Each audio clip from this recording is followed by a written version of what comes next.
Hello, my name is Sarah Willoughby. I'm the author of the book He's Making Diamonds, A Teen's Thoughts on Faith Through Chronic Illness, and the host of the Diamonds Conference, a free online conference for Christians with chronic illnesses. Writing is hard. Chronic illness is hard. Put them together and they can seem impossible, but I am living proof that they're not. And so today we're going to do something a little different. We're going to do a Q&A. Over on Instagram, my handle is at @sgwilloughby, and I posted a story a few days ago asking what questions do you have for me when it comes to writing, blogging, being an author who has a chronic illness, who has health challenges. And so you guys gave me some good questions. I'm really excited to jump into them. But I'll probably do this in the future. So if you aren't following me, go follow me at @sgwilloughby. If you don't know how to spell Willoughby, just look at my name down below and you'll see it. Because it's tricky. So our first question, there's two questions actually that go kind of together. So Anna asks, when did you first start writing? What inspired you to start in the first place?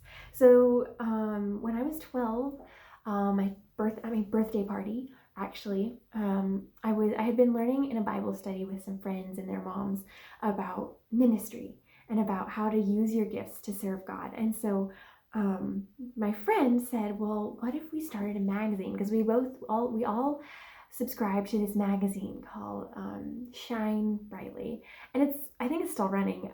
It's a good magazine, but we did things like hairstyle tutorials and a little like devotionals and stories and book reviews, and it was a lot of fun. And it actually went for 6 years before it ended, and so 6 years without missing a month, which is crazy when you think about the fact that we went from middle school to high school. I moved a bunch of times in there. I got chronically ill in there. My friend went through a ton of different things in that time as well, and it's crazy, but it was such a way that I got to grow in my writing, that I got to write regularly for publication, for other people to read, and that's just crazy to think about. But I really enjoyed that, and it's actually available somewhere on the internet.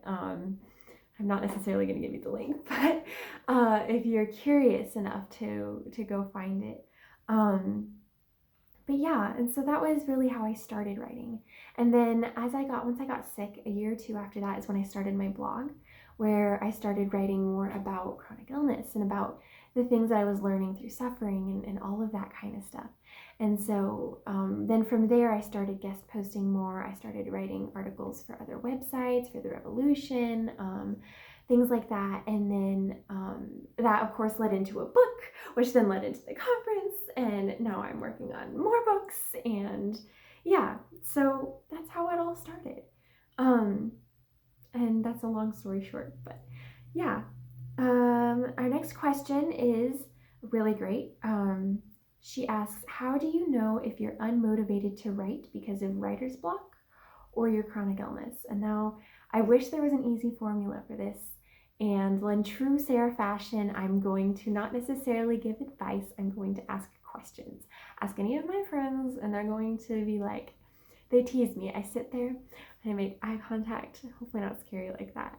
And I'm like, well, why? Or how? And they're like, Sarah, stop staring into my soul, because Sarah does that.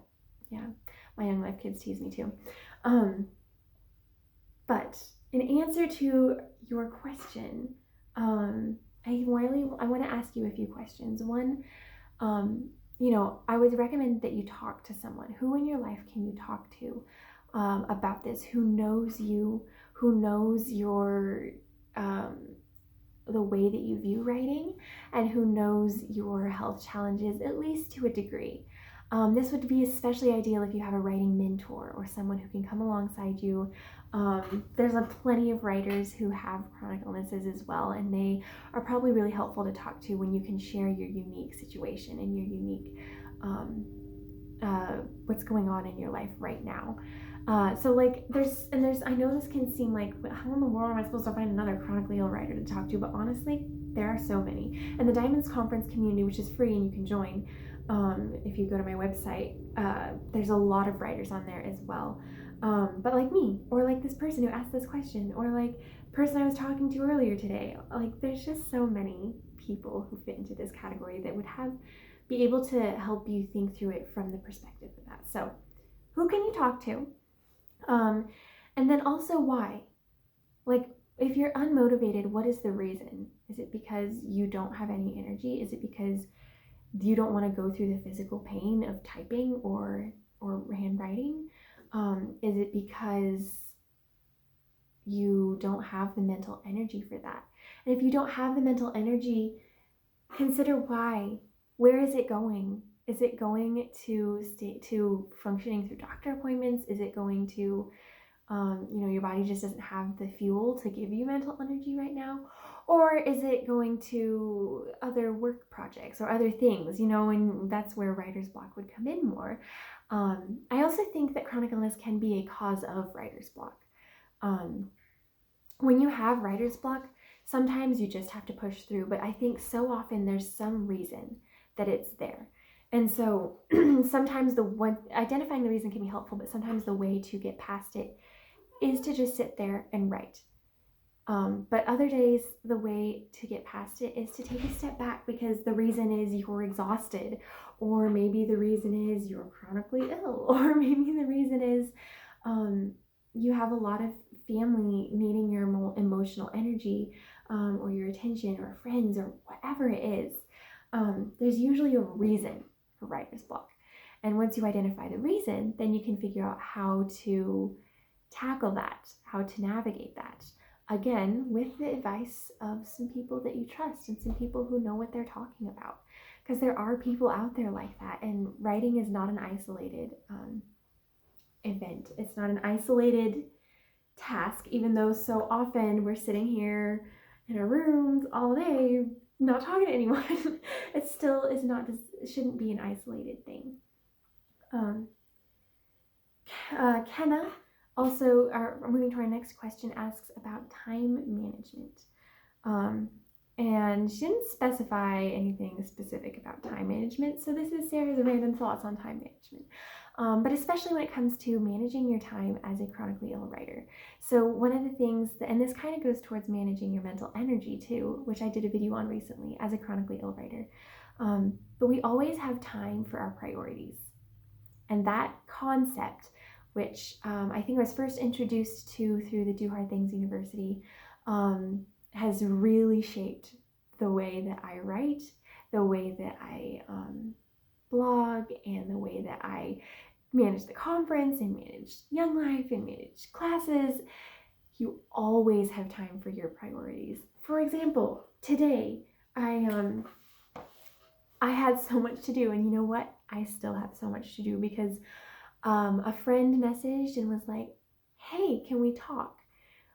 Actually multiple, and for me, it sounded way more fun than sitting down and building a website, which is what I need to do today. So I said, sure, multiple times. And so that was my priority. And I didn't have extra time today. When I woke up this morning, it wasn't like, how do I want to fill this extra time? It was like, oh my goodness, how am I going to fit everything in to the time that I have? And instead of fitting all of those things into the time that I had, I added some things on and said, you know what? Sure, I have time for this, because it was a priority to me. Spending that time with those people was a priority to me. And this other stuff will fall into place, and the deadlines are not this evening. So I decided that that was a priority to me. But it works in so many different ways. And so when you're a chronically ill writer, you have a lot less energy to go around. And I talked about this in my last video. So you have to decide what your priorities are. And so time management is the same thing. And I know that the person who asked this question has a ton going on right now. So I would challenge her to evaluate what her priorities are, and to give herself grace for the things that aren't. If right now writing isn't a priority, accept that and don't beat yourself up about it. Or if right now, whatever it is, isn't a priority to you, that's okay. If that's where God has you, that's okay. But trying to force everything to fit isn't going to work. So we always have time for our priorities, no matter how busy we are. We always have time for our writing, if that's a priority. We always have time for our family, if that's a priority. And if it's not a priority, it's not the end of the world. There are different seasons of life. So I will stop there. But feel free to message me other questions you have. Might do this again. Thank you for watching. Like, subscribe, comment any questions that you might have about writing, about blogging, about time management, about conference, about entrepreneurship, about any of the above. And I will see you in the next video.